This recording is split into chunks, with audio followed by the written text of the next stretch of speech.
All right, good evening, ladies and gentlemen. It is Roundabout Sports presented by Interstate 70 Sports Media, where our passion is our profession.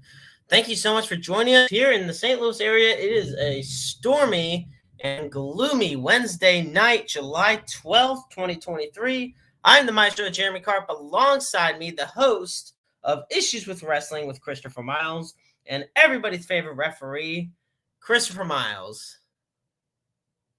How you doing, Chris?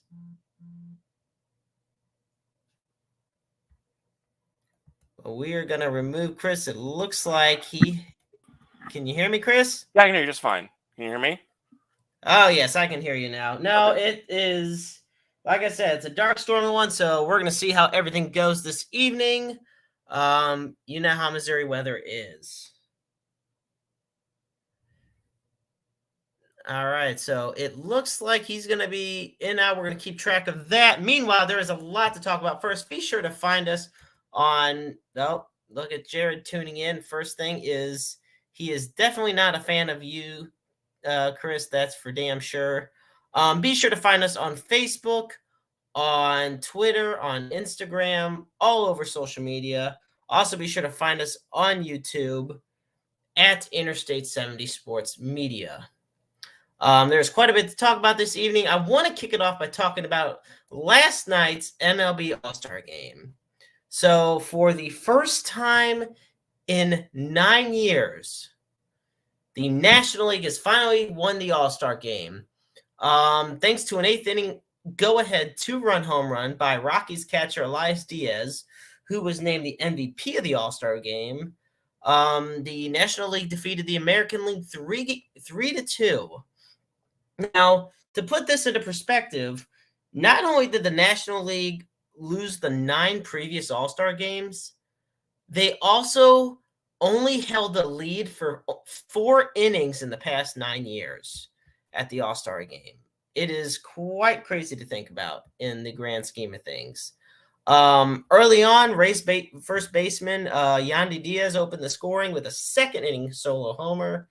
And Marlins second baseman Luis Reyes answered back with an RBI single of his own in the 4th inning. It was a 2-1 lead for the American League in the 8th inning, and just when it looked like they were going to have a decade-long winning streak, Elias Diaz stepped up to the plate in more ways than one and delivered a game-tying, a go-ahead 2-run home run like I had mentioned earlier. I will say that Phillies closer Craig Kimbrell almost, and I mean almost, cost the National League there. So, yeah, we'll see how. But eventually, at the end of the day, game ended. National League held on. I will say, keep in mind, folks, that the American League still holds the all-time series with a 47-44-2 advantage. So, and this is just kind of the culmination of the All-Star past few days of the All-Star festivities, which I will say are not what it used to be. And I think the perfect way to describe it is the fact that the ratings came out, and this year's MLB All-Star Game averaged a record low 7.006 million viewers. And it's crazy. So last year's game, 7.6 million, which includes the Fox Deportes audience as well. But this is just the most recent All-Star Game to experience a viewership decline. The NBA All-Star Game hit a record low in February. The week earlier, the NHL All-Star Game saw the second least watched edition since 2015. And look, I think at this point, it's safe to say nobody gives a rat's ass about the Pro Bowl anymore. They've tried doing different things to really spice it up, but it still was the least watched event. And you know, a big problem with all this is the fact that Nexstar has an ongoing carriage battle with DirecTV, which knocked Fox affiliates off the air for those in San Diego, Denver, St. Louis, Kansas City, and Cleveland. So, yes, if you were a DirecTV subscriber in Denver, you could not watch the Rockies' only All-Star win the game's MVP award and hit the go-ahead 2-run home run that won the National League the game. And yeah, it used to be the exact opposite when the National League was the ones winning all the All-Star games. And Jared tuning in saying that the Cardinals have been embarrassing, so he stopped keeping up. That's something I want to bring up later. We might bring that up on a later show specifically for it, because there's a lot to talk about in regards to the St. Louis Cardinals and their struggles. Now, here's the thing. The default question when an All-Star game starts tumbling in viewership is, how do we fix this? But given the trend over several sports airing on different networks, taking place at different times of the year with different formats, there's no one-size-fits-all fit. All-Star games are just not what they used to be because they're no longer novel opportunities to see players each year. This is the biggest thing. There was a time when if you wanted to see some of the best players in the game of any sport, your only real chance was the All-Star game. But the thing of it is, now you don't have to. Thanks to YouTube, the MLB app, all these other streaming services, you can watch guys like Shohei Ohtani or Mike Trout or Ronald Acuna Jr. or Vlad Guerrero Jr., who won the home run derby. You can watch them anytime you want if you have the proper networks and everything. And that is not something that always existed. Biggest one absolutely is the streaming service situation. So people don't really feel the need to have to tune in like they used to when it comes to tuning into the All-Star game. Because the point of the All-Star game is to showcase the best of the sport, hence term All-Star. Same with the NBA, same with the NHL, and same, of course, with the Pro Bowl and the NFL, which I personally feel has become the least valued of the bunch. Now, let's put it this way. There was a time where if an All-Star game had 10 million viewers, it'd be considered unbelievably low. Now, these days, that would be an insane increase. But it's not just the All-Star game that's struggling in viewership. It's not just these sporting events. Everything struggles in viewership because nothing is truly must-see anymore. When you have services, when you have DVRs, and anybody can just go back and watch it. I take a look at the fact that only one other show on broadcast television last night, that being Tuesday, July 11th, even cracked 4 million viewers, and that was America's Got Talent on NBC. So it's not the All-Star Game's not holding up to the classic games, but look, record low viewership isn't inaccurate. But it's more so, to me, a media consumption problem than it is an All-Star game problem. It's just the way people view television today. It's just the way that the landscape of entertainment and television is. I think another example, and this is where I really wish Christopher Miles were here because he'd be able to explain it perfectly, would be, actually, I think I just got confirmation. Yeah, I believe Christopher Miles is with us. Sorry about that, folks. All right. Well, perfect. I'm glad you're here because I just went on I wasn't so much a tirade or a rant, but I brought up a good point in regards to the All-Star games, and I was going to segue into an opinion, but I know this is something that you definitely have more expertise and opinions on than I do. Yes. So I was talking about the viewership of the All-Star game being at a record low. Yes. But I said it wasn't as much a problem from the All-Star Game standpoint as much as it is just a media consumption standpoint. Yeah. Nothing is truly as must-see TV anymore because you're not required to just watch it or miss it forever. Ratings across the board for broadcast television are way down from where they have been in past years. So the fact that the ratings are down for the All-Star Game is no surprise when, it's the All-Star Game. Who cares?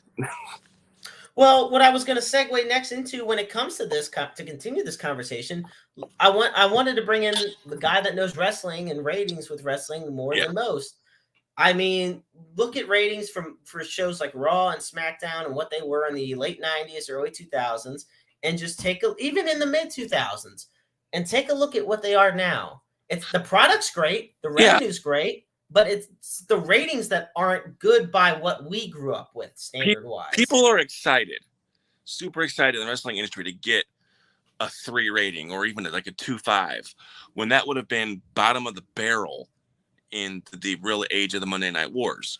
So when you're drawing that kind of audience now, and it's how we consume our entertainment now. Personally, I did not watch the All-Star Game with the Home Run Derby on television. I streamed it. So even though I watched him, I remember my ratings didn't count. Same thing with wrestling.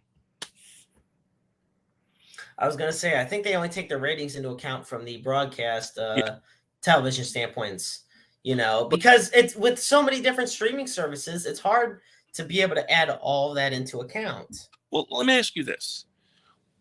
What do you think? And I know what I think, and I'm going to get your opinion first. What does the MLB All-Star Game need? Well, first off, better uniforms. Because last night's uniforms were atrocious. To me, the All-Star Game, first off, I'm glad it went back to just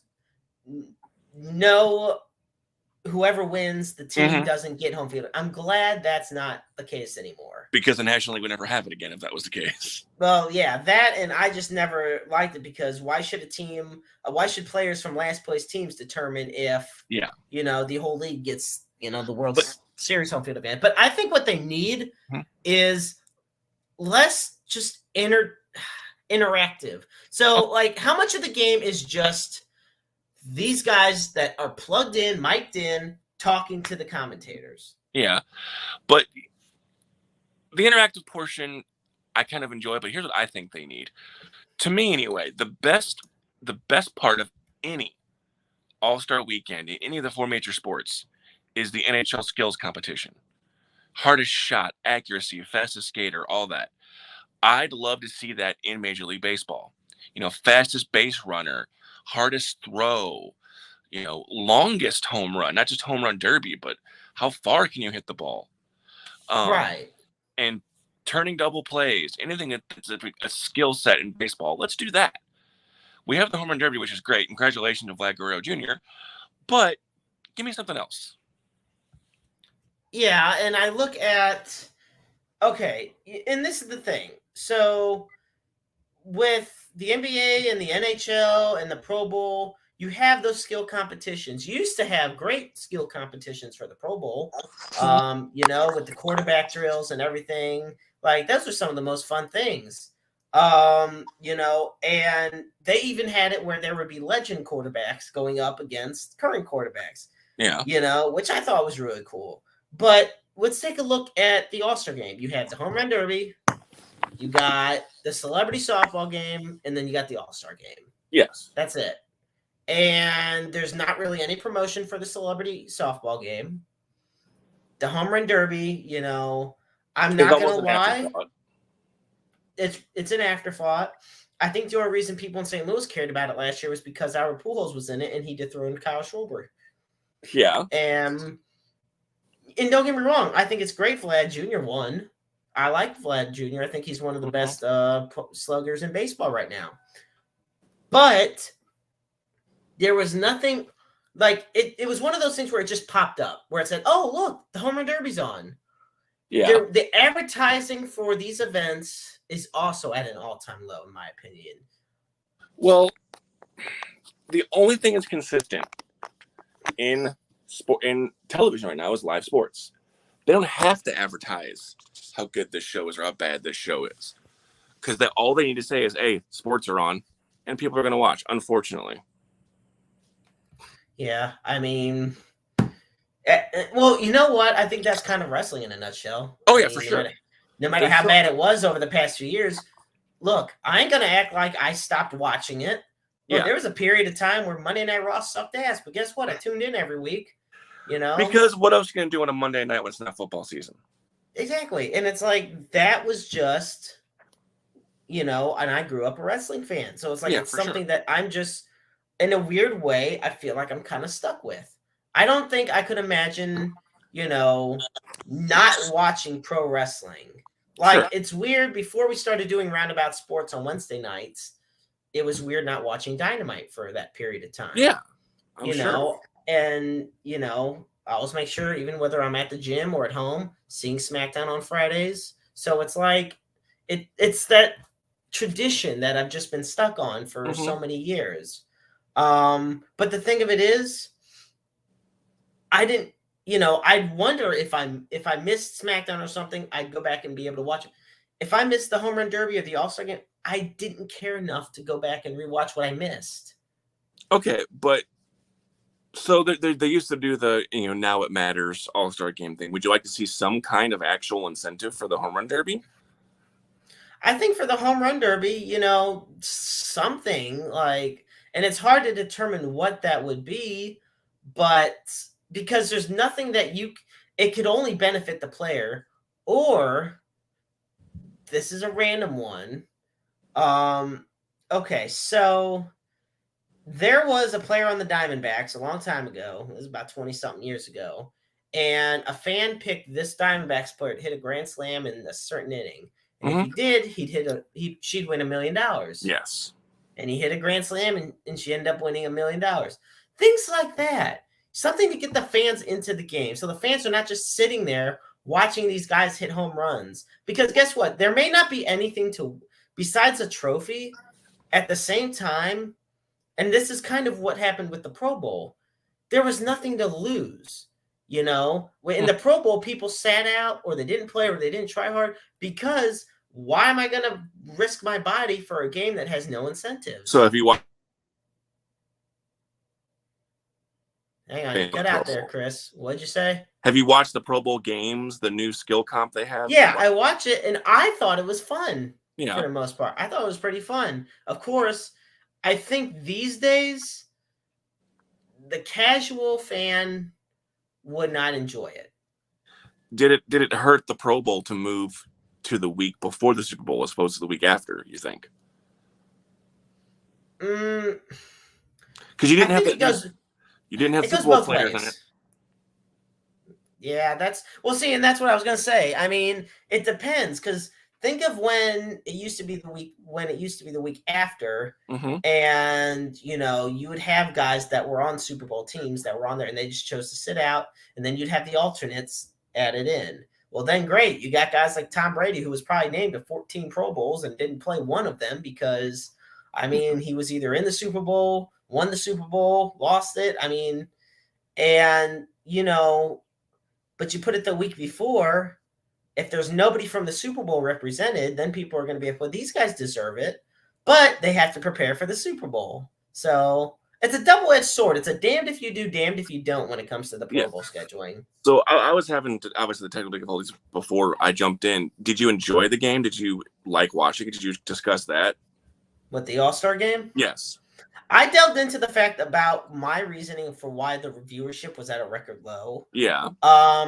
I watched about a little over half of the game, and it was the second half. So by the time I tuned in, it was already, I believe, 2-1.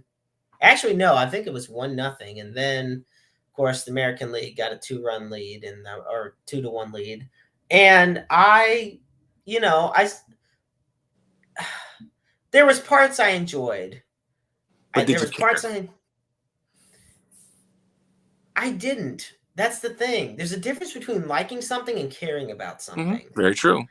I liked the All-Star game, but I didn't care about it. If the All-Star game didn't exist yesterday, and if it didn't get played, I wouldn't have stressed over it. I wouldn't have freaked out. I wouldn't be like, what am I going to watch? Because there was nothing telling me, hey, you got to watch this. And, you know, Do you that's think my that it's, thing. I mean, do you think that it's because we're just at certain points of the year fatigued by sports, or do we just know that it's meaningless? I think I think kind of more meaningless.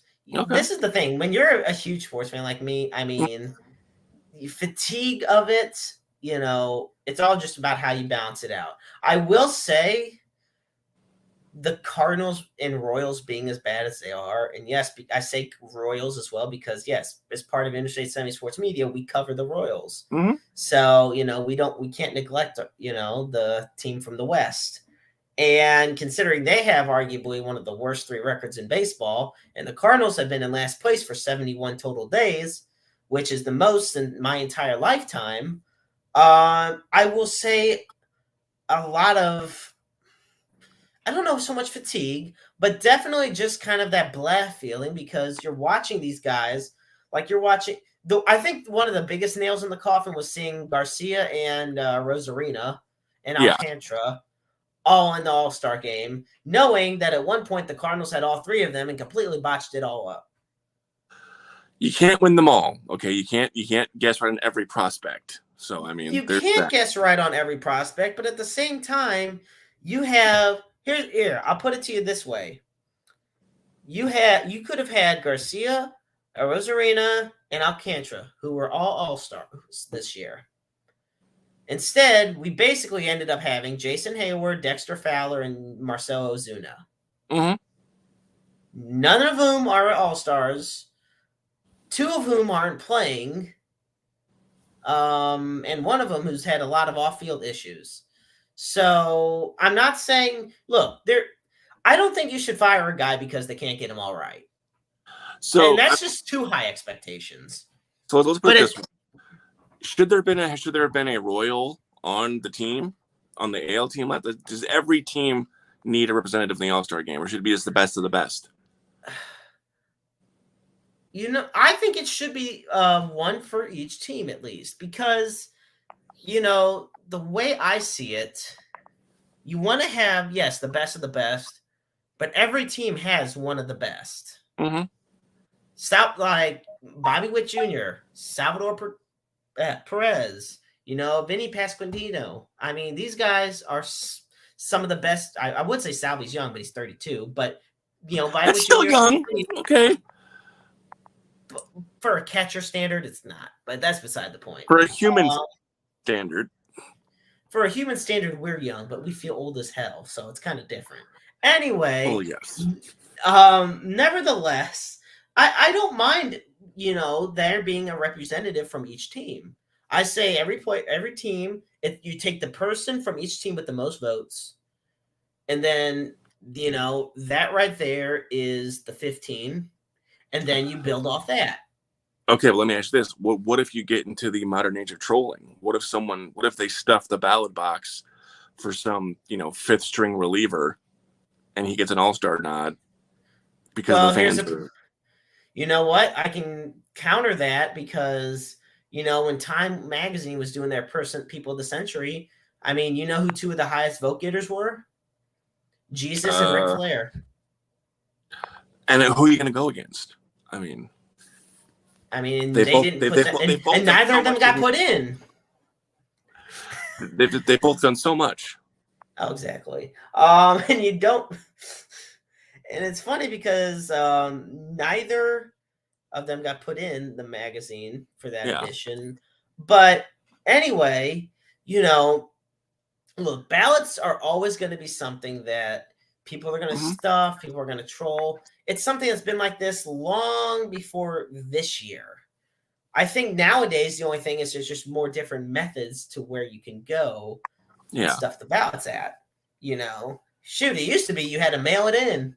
I remember because I used to, I'm old, but I used to work at Blockbuster. And we had a kiosk for DirecTV because they were sponsoring the game that year. Right. And you can go up to the kiosk, you could vote for the All-Star game. And I had nothing to do for 8 hours. I would go there, I would vote for all the Cardinals all day, Well, and here's another one. When they did the MLB All-Century team, look, there was some players people were wondering that were in and weren't in. It's it's a popularity contest, but at the end of the day, every team every fan base has their favorite player from their team, and that would be the guy that gets in. Sure. The reason people were upset that Goldschmidt didn't get in. This is the reason Goldschmidt didn't get in. It's not that he's having a bad season, because believe it or not, Goldie's still having a really good year. But it's because the amount of first basemen that are having a better year than him is different than how it is for Arenado and the third baseman. Arenado is the best third baseman in baseball right now. Sure. Goldschmidt's not the best first baseman, even though he's having a great year. Yes. And that just shows how much talented the first base position is over the third base position. Currently, as of currently. And, that shouldn't knock Goldschmidt's talents. And that's another thing. You talk about whenever players go to the Hall of Fame or put up for nomination for the Hall of Fame in any sport, one thing that always comes up, All-Star games or Pro Bowls. Yes. Or, and look at guys like, to me, here's three of the greatest players of all time. You have Willie Mays, Hank Aaron, Stan Musial, all of whom played 24 or more All-Star games. And people may say, well, that's crazy.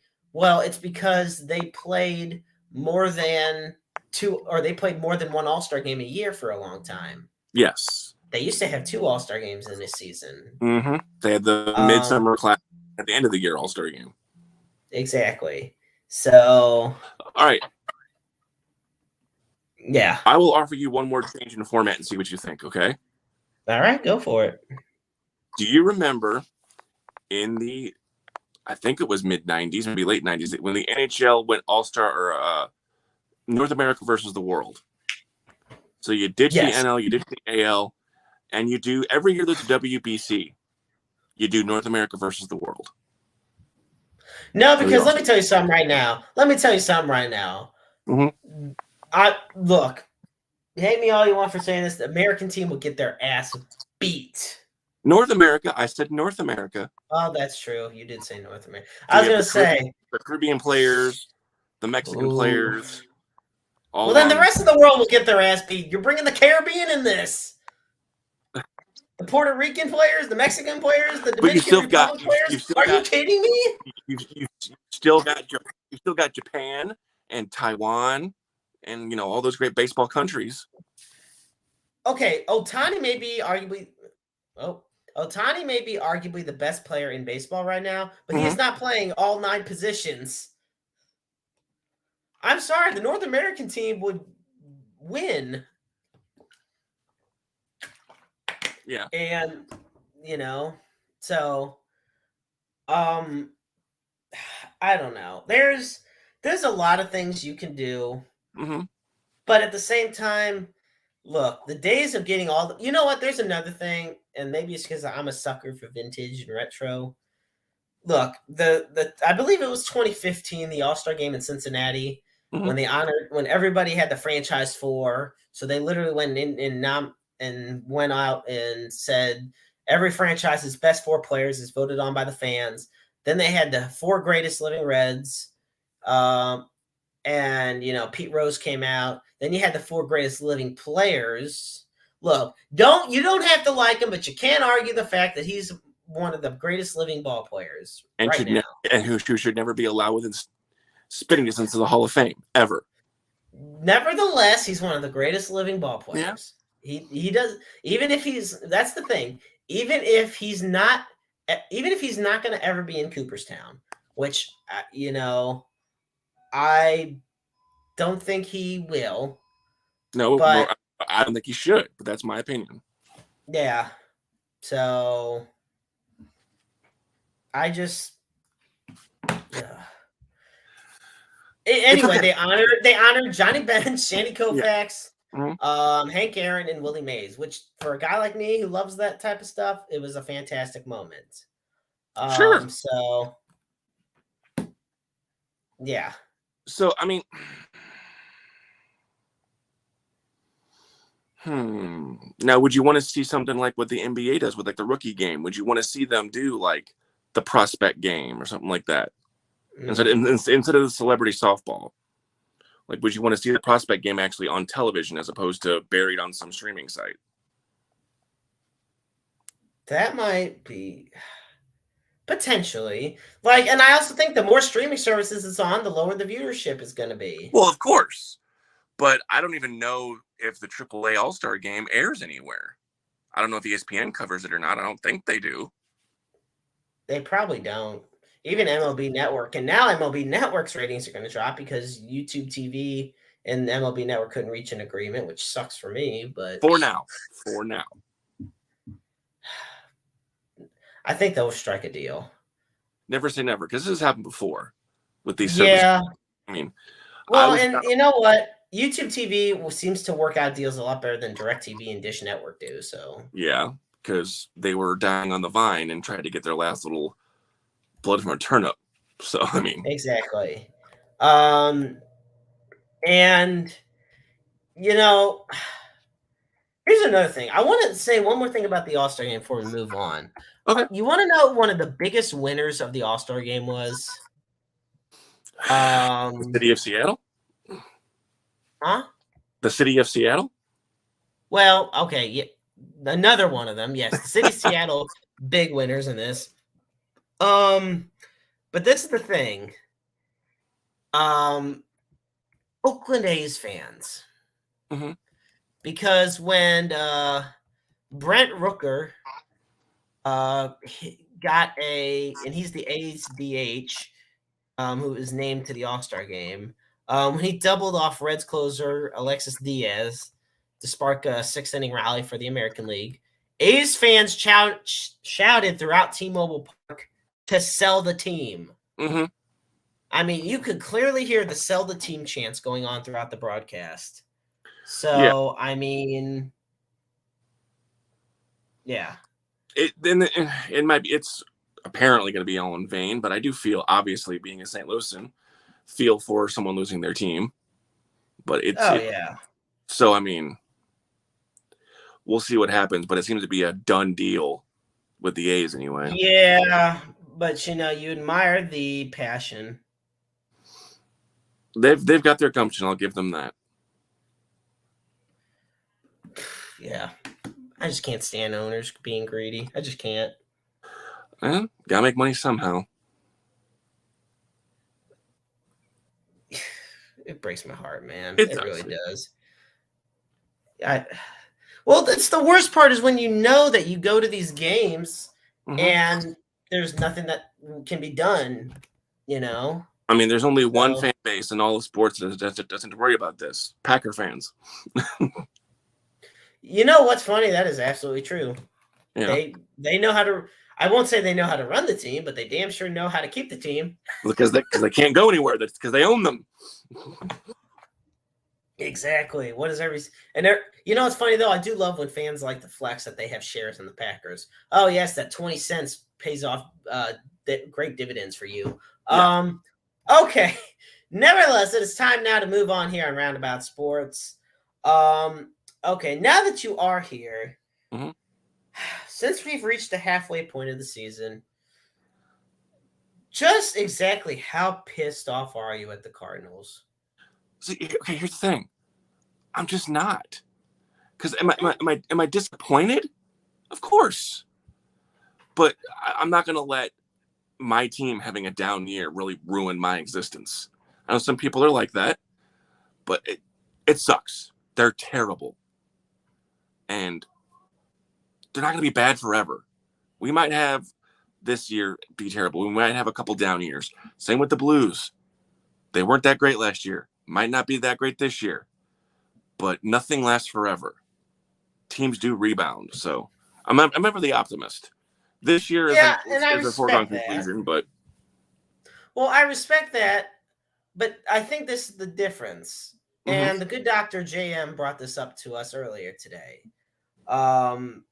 The Blues, at least, are working on making things better.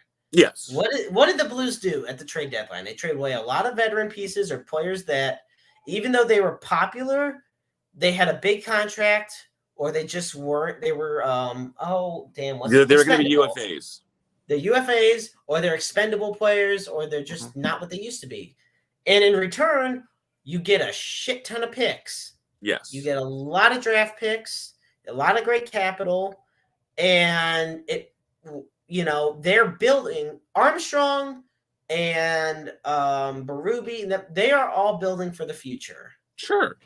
To me, the Blues are a well-managed organization from top to bottom. Cardinals-wise, this year has been an absolute PR nightmare. Ranging from the fact that they've been calling out, there's times they've called out fans, the entire Tyler O'Neill situation, the fact that they had, and this is my thing, Ollie isn't a bad guy. No. I don't have any personal thing against Ollie, but the Cardinals have this philosophy that, hey, let's not try and go out and find a manager with experience. Let's just hire somebody in our organization that maybe had 2 at-bats in 2008 in the minors and say, hey, you're our guy. Or maybe, and this has been one of the conspiracy theories, maybe they wanted a yes man. Just do what they wanted. Well, and that's why I think they got rid of Mike Schilt, because Schilt wasn't a yes man. Schilt didn't take that shit from people. No. And the thing of it is, it's not like Mike Schilt did bad. No. The Cardinals have not had an actual bad manager in a long time. I think the actual problem that management with the Cardinals has is that the fans are going to come regardless. Busch Stadium is going to have people in it. You're going to see people wearing their Cardinal jerseys and their birds on their bats regardless, because it's so ingrained in the St. Louis culture that they can have an off year or two and it won't matter in the long run because they'll still fill the place. Well, and it's true, because what have we found out? The Cardinals, like I said, last place for 71 days so far. We're at the All-Star break. They've already been in last 71 days. And no higher than third this year? No higher than third. And despite that, they're second in attendance in baseball. Yeah. And you would, but this is what's crazy. You would think that would not be the case, because it's St. Louis. But there's got to be some common sense at some point where you say, look, you can't be as long as there's 44,000 fans or 42,000 fans in these stadiums. Hell, you can go as low as 36,000 fans. Okay. Mozeliak won't care. Despite what Kroenke will tell you, until it became very clear that he was going to move that team, the Rams filled the dome, and that was some of the worst football you could ever possibly see, outside of the couple years for the greatest show on turf. But for the majority of the Rams' tenure in St. Louis, they were bad, and they still sold seats. So you know why? Because go ahead. No, I was saying, and I get that, because I remember looking up the attendance numbers of St. Louis. We were never dead last. I think part of it also had to go with the deteriorating stadium. And look, I like the dome, but I don't. The problem is, part of the Rams' agreement being in St. Louis was that the stadium had to be upkept within the upper percentile of the Top NFL. 5. Yeah. And when Jerry decided to build Jerry's World in Dallas or in Arlington, well, then that flew out right the window, because there ain't no way St. Louis is getting Jerry's World in freaking the Gateway City. But my point being is that St. Louis fans will go to sports regardless. Right. Because they're passionate like that. Yeah. Can't say that. I mean, and you know what the crazy thing is? I'll say the same thing for Chiefs fans. Look, we're so lost, and Chiefs fans are so lost in this Mahomes era and Andy Reid era. People don't realize how ass the team was before Andy Reid arrived. Yeah, okay. And how bad, even during the Trent Green years after Dick Vermeil left, you take a look, the Chiefs, they always had an explosive offense, but they were bottom of the barrel in defense. They could never get it done in the playoffs. And it was just year after year, the same thing. Well, finally, change happens. The attendance was always great, though. And you're right. St. Louis at the Dome, attendance was always great, especially for standards of a team that literally would win on average, 4 or 5 games a year. Mm-hmm. But I think that also led to be their downfall because you know what? There's a difference between the Cardinals and Rams in that regard. Okay, go ahead. Whether the fans showed up to the Dome or not, Kroenke was going to move that team when Georgia Frontier died. Yes, and when that became evident, that's when you started seeing the empty seats. It's like in Oakland, we're not going to support this team if it's already a foregone conclusion that you're going to go. Right. So the Cardinals right, and the Cardinals will never have to worry. The Cardinals fans will never have to worry about their team moving. The St. Louis Cardinals will literally never move. Knock on wood. They might move stadiums, but they're never going to leave St. Louis. All right, so side tangent. Let's ask you this about the Cardinals. Clearly random because we mentioned stadiums. Will the Cardinals ever play somewhere not called Busch Stadium again?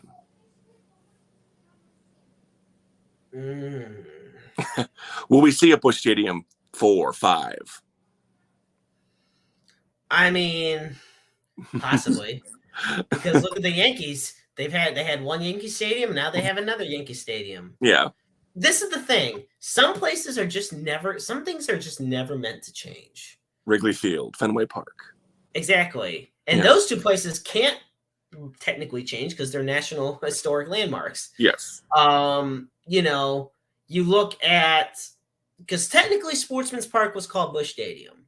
For the last 5 years? 5 years. And then Sportsman's Park, then Busch Memorial Stadium, which was just Busch Stadium back then. And then you have Busch Stadium 3, which we just call Busch Stadium. Yes. Do I think, to be honest, it'll have to do with the brewing industry, 40 years down the road. Yeah. But as long as Anheuser-Busch is headquartered here, I don't think that's going to change anytime soon. Well, I don't think so either. But what I do think, I think Busch Stadium has stood the test of time because look at Miller Park. It's not called Miller Park anymore. Yeah. And there's a chance Coors Field won't always be called Coors Field. Even though that's a Colorado brewer and, should be, but. Yeah. So this is the thing. We talk about Cardinal fans and how they're going to keep going to the games, even though the team's in last place, having their worst season in almost 20 times. And to me, that's the biggest problem. The Cardinals were in last place like this, that 1990, when they went 72 and 90. The year, and that was during the era after Gussie Busch died, and the Busch family didn't give two craps about the team for a few years. It was just a bad time to be a Cardinal fan. Yeah, but I mean, we've also had an embarrassment of riches because, the last time that I remember them being anywhere that was non-competitive, at least, was 1995. Yeah, and it's from '96 they won the Central for the first time. They were one game away from the World Series, but they choked the series away. We don't talk about that. But no, I look at the St. Louis Cardinals and I say to myself, exactly, it's not over yet, but at the same time, no, I mean in the sense of, how do I word it this way? The Cardinals are not going to blow things up next year. No, I don't think so. You might want them to, but you're going to see the only thing that needs to be blown up is the rotation, which I think you will see because Wainwright's going to retire. Matz needs to go. We don't know about Michaelis. Montgomery, I know, is going to stick around, and then you have to keep Flaherty. So honestly, let's just say for right now, you got 2 or 3 of your rotation spots filled. Yeah. Then you got some bullpen work to do because Helsley's been injured. Hicks has been inconsistent. But hey, he can throw 108 miles an hour, so he's apparently the second coming of Jesus. So, so the Cardinals, there's so many question marks, and we're only at the halfway point. But I don't know. There are people that we know, you and I both know, that we're still optimistic for this year. And I'm like, that's just delusion. Yeah. we can write off this year and start the retool, not a rebuild, but a retool. Okay, well, here, I got something for you. So right now, the Cardinals, like I said, are in second. They average 41,000 fans essentially a game. That's just they're a few hundred ahead of the Yankees, who also average 41,000. The Dodgers are averaging 48,000. The bottom three, you have the Royals, who are averaging 16,000. The Marlins, who are averaging 12,000, and then I shouldn't even include them. Oakland. The A's are barely averaging over 10,000 a game. Okay. So let me ask you this. But I don't count them because of what's going on. So when the new stadium in KC is built, even if the team's bad, will they come out? I think they will for at least a couple of years. Look, I personally, I've always wanted to go to a game at the K. I've been by it and around it so many times. I think it's a beautiful stadium. Can I be honest with something? I mean, this is not a St. Louis kid bashing KC. I had a great time. I went to 3 games there. Oddly enough, 3 different years, and it was all Blue Jays and Royals. Weirdly enough, each year I went. It's a nice park, but it's not Busch Stadium. It's not Yankee Stadium. It's not PNC Park. It's not these monuments to baseball. It was small, and it had the fountains going for it. That was about it. So it's time for an upgrade. And I think when you see that, even if they're still bad, people will come. Yeah, I think when they do move, personally, I don't like the idea of them moving because I do like the situation where they're at as far as, let me tell you something. Kansas City's going to be hell with downtown with the traffic trying to get to the ball games to and from. You don't think it's bad now going to the games when you have Arrowhead and Kauffman next to each other? It's better because it's not exactly downtown. Okay, yes, fair. It's literally, you can see the skyline from Arrowhead and Kauffman. That's why I don't look. Traffic in Kansas City is rough. We all know that. It's not the worst. Boston. We were talking with JM today about some of the worst cities with traffic. Boston, Nashville, and hell, I'm throwing St. Louis in there because St. Louis traffic sucks ass sometimes. The problem is we know it, so we know how to get around it. But that's true. We know all the detours and around. But for people just going to this city for the first time, Lord have mercy on them, because this is what happens when you have 4 different interstates intersecting at each other at the same time and you don't know where to go because 3 of them are being worked on. 3? You're being optimistic. Yeah. Well, nevertheless, here's the problem, and you know this as well as I do. Where's Busch Stadium located? At the intersection of 44 and 64 on the lovely expressway. Where's the Enterprise Center located? 14th and Clark, off of 44. Where's the Dome located? Down Riverfront. And where is the MLS Stadium located? Union Station. You know what they all have in common? It's all in downtown. But also, all of them connected to public transit. But it does. But how many people trust public transit these days? Okay, when I know you've seen it. When you go to a Cards game or a Blues game or a City game, Battlehawks too, because I went to a bunch of those. Yeah. Train full. Of course. Because I ain't paying for that parking. Well, it's not just that. Like for the Battlehawks games, my friends and I were able to find a good lot that wasn't too far. It was literally across the highway from the stadium, right by the Horseshoe Casino. Yeah. Now, my issue is when you take a look at Kansas City, or when you, but see, if we're talking public transit like the MetroLink, or things like, or Metro Bus or things like that, okay, it's fine. But we're talking about strictly driving your car in the core of downtown. Yes. Paying $30 for parking. And then having to try to leave, and you're leaving at the 7th inning because you're going to be stuck there till the 9th inning of the next game. So our dear friend H.D. Daniels, another fellow referee here in St. Louis, went to the Royal Rumble at the Dome back in January of 2020. Oh God, I feel bad for him for many reasons for that. Hey, I enjoyed the show, but I know the show was very badly rated, but Go ahead. it took him 3.5 hours to get out of downtown.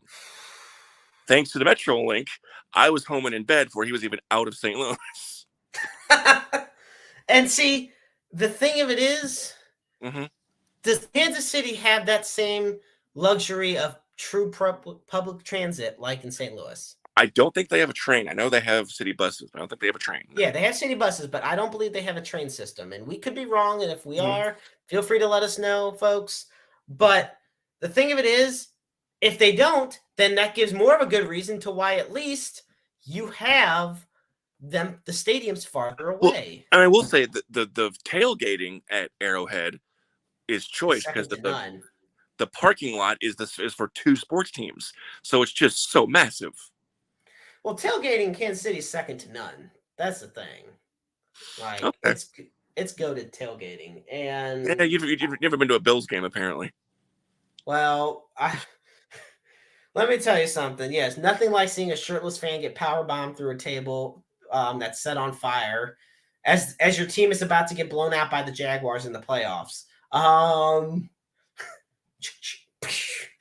Never. Shots fired! Shots fired! So yeah, the fans are going to keep going to the games, no matter how good or bad the Cardinals are, just like they would to any other sports team that's ever been in the city or ever will be in the city. But you know what hurts the most out of all this? What's that? You know who actually suffers the most? Tell me. You're gonna get a kick out of this one. It's actually St. Louis, City SC. Really? And I'll tell you why. Tell me why. They are first in the Western Conference right now. Yes. St. Louis City SC has won 4 games. They've lost 7, and they had 2 draws. They've scored the most goals in the West, and they've allowed some of the fewest. Mm-hmm. They lead with 38 points. Yes. That said, how much of that, and this is, on us, and I'm thankful for Alistair Fennell for covering them extensively for us, and Brandon Clore and JM and everybody for all their work with I-70 on helping cover them. But in general, what do you hear more about from the media pundits? The STLSC doing great or the Cardinals doing bad? Okay, I'll say again, where are you? St. Louis. Exactly. Baseball. It's religion in this town. But the thing of it is, okay, go ahead. Okay, do you know what one of the biggest stumbling blocks for the Rams were in St. Louis? This was the only, in my opinion, this was the only NFL city where the team was number 3. Cards, Blues, Rams. And as great as they ever were, they were still third string because the heart of the city belonged to the Cardinals, and what was left belonged to the Blues. And what was left? Yeah. Tell me I'm wrong. Tell me I'm wrong that this is not a religious baseball town. Well, of course it is. That's part of the reputation. Now, I will, but I also think as time has gone on, it's also been an extremely loyal soccer fan base. I'm looking at my 3 different, because I got my Browns jersey on, but looking at my 3 different SLC City jerseys or STL City jerseys that I have in my collection right now. So yeah, I love the team. I support the team, but it's St. Louis. It's baseball. They could go 0-162, and the city could win the Supporter Shield, and the Cardinals would still be the lead story. Yeah, and like I said, that just also comes down to media and how they portray and what they cover. I feel that, though, it's unfortunate because, look, I'm not saying the Cardinals are going to lose 100-plus games this year. Even I don't think that's going to happen. But I will say that we should be acknowledging how great STLSC is doing over how bad the Cardinals are doing. There's only so much you can say about a team in last place. You can only say they're sucking ass so many times. Maestro, have you seen how wild City Park is? Yes. So it means they're doing well. They're going to have to expand the damn place. Yeah, they really are. Nobody, for the record, another reason why it hurts me that they're doing, like, they're not getting attention. Okay. You know what the biggest difference between the Cardinals and STLSC is as far as entering this season? I can watch all the games easily of MLB. Okay. I don't need Apple TV to watch. Well, I mean, there is some Cardinal games you're going to need Apple TV for because one a year. Yeah, sure. That's how it's going to be for now. Anyway, no, my thing was nobody expected the MLS team to do anything in their first in the conference. They were picked to be like a 5-7 between like 5 to 7 win team. Yeah, and they're already at 12. Yeah. Meanwhile, the Cardinals were predicted to at least win the pennant by some people, especially getting Contreras, which hasn't panned out. Because opening day, Jordan Hicks freaking beamed him in the knee. And that is why preseason predictions are crap. Of course they are, but so they have to happen. Yes. There's a friend of mine who is a diehard NFL fan, loves football. And even he will tell you that he will not make a pick as to who's going to be what until week 4. Because he doesn't know what he's looking at until then. So when people say, oh, they failed expectations, yeah, maybe they weren't the best expectation. Maybe they were misguided. So, I take a look at what the Cardinals have done. I take a look, or haven't done for that matter. I think the reason it's just been so bad, once again, you hit the nail on the head earlier in the show. A lot of people that are alive now have not seen the Cardinals play this bad. You got 15 great years of Tony La Russa baseball. That led to 3 World Series appearances and 2 wins. You had the Mike Matheny years, which, I mean, still, few hundred win seasons, a World Series appearance.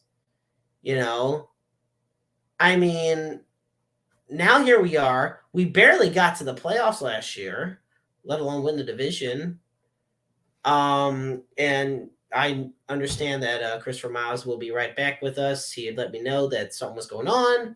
Because like I said, folks, here on Roundabout Sports, it's July 12th, 2023, and it is currently storming out in the St. Louis area.